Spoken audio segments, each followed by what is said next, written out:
Bonjour, bienvenue sur Psybox TV.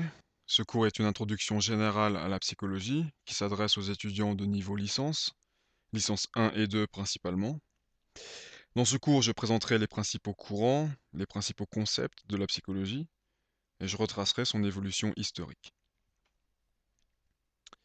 En guise d'avertissement général, bien noter que ce cours est une introduction, qu'il n'est pas exhaustif et qu'il devra donc être complété par les étudiants par d'autres informations. Commençons par la première partie, les racines philosophiques de la psychologie. Donc dans cette première partie, on va voir le commencement, les débuts de la psychologie et ses interactions avec la philosophie. Donc cette première partie sera très brève et je ne vais pas m'attarder sur ces aspects philosophiques.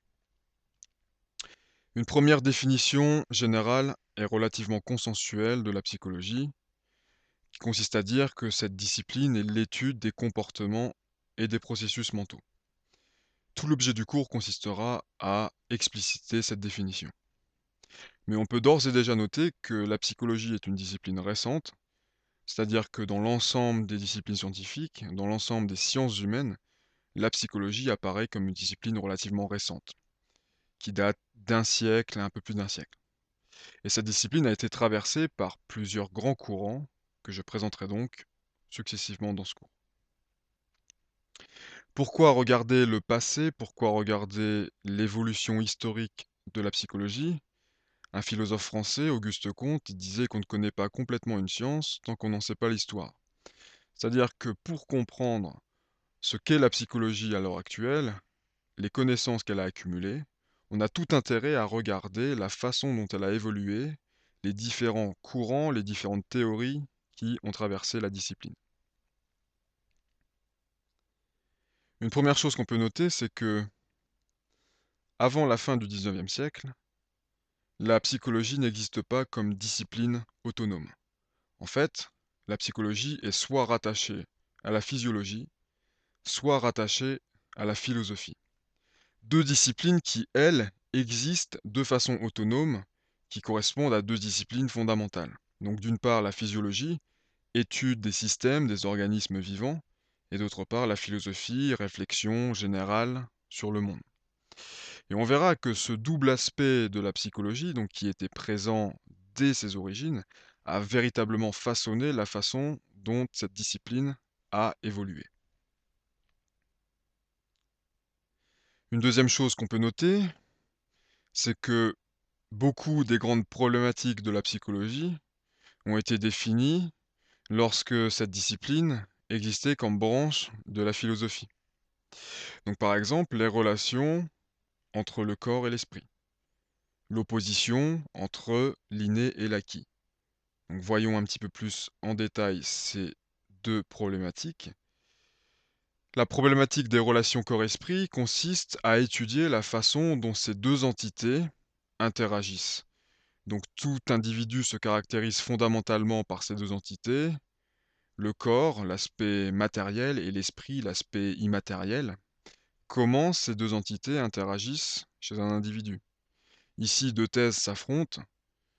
La première thèse s'appelle le dualisme et stipule que corps et esprit correspondent à deux entités fondamentalement séparées. Cette thèse a été défendue notamment par deux philosophes très célèbres, Platon et Descartes. C'est Descartes qui a véritablement formalisé cette thèse dualiste, avec notamment ce qu'il appelait le dualisme des substances.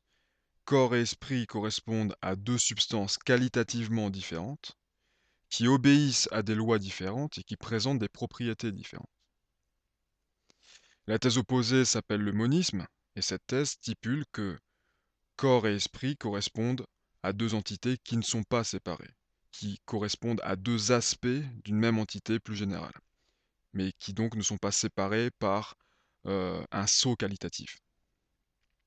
Cette thèse a été défendue notamment par Aristote, donc le rival entre guillemets de Platon. Un deuxième exemple de problématique en psychologie qui trouve ses origines dans un questionnement philosophique, l'opposition entre l'inné et l'acquis. Donc cette problématique consiste à se demander, pour chaque faculté mentale, si celle-ci a une origine innée, c'est-à-dire que cette, faculté est présente dès la naissance chez l'enfant, ou si au contraire cette faculté résulte d'un apprentissage, donc d'une acquisition. La thèse innéiste stipule donc que certaines facultés mentales ont une origine innée, c'est-à-dire trouvent leur ancrage dans le patrimoine génétique de l'individu.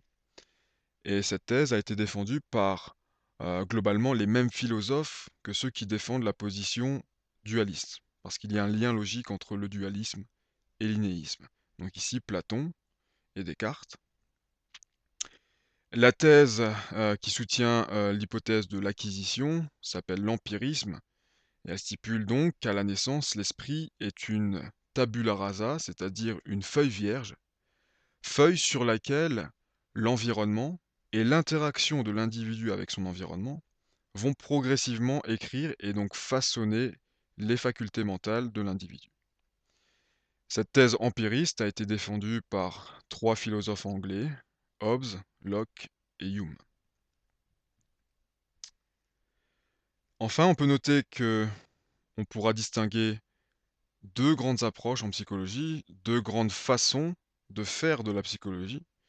Une approche qu'on peut qualifier de qualitative d'une part, et une approche, qu'on peut qualifier de quantitative d'autre part.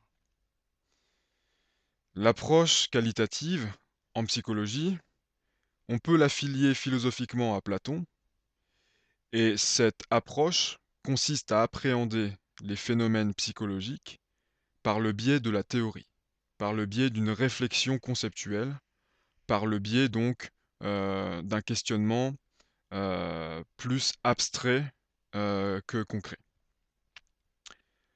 On retrouve, cette approche, qualitative, par exemple, chez, Freud, le père de la psychanalyse, et Erikson. L'approche opposée, l'approche quantitative, on peut l'affilier, à Aristote, et cette approche va consister à appréhender les phénomènes psychologiques, non pas par la voie théorique, mais par, la voie d'une méthode, qu'on appelle l'expérimentation.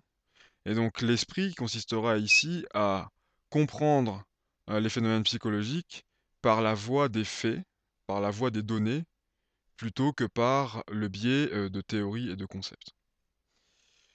Cette approche quantitative a par exemple été, mise en œuvre par, Piaget, grand philosophe, du développement, de l'intelligence, et Skinner, grand psychologue, behavioriste.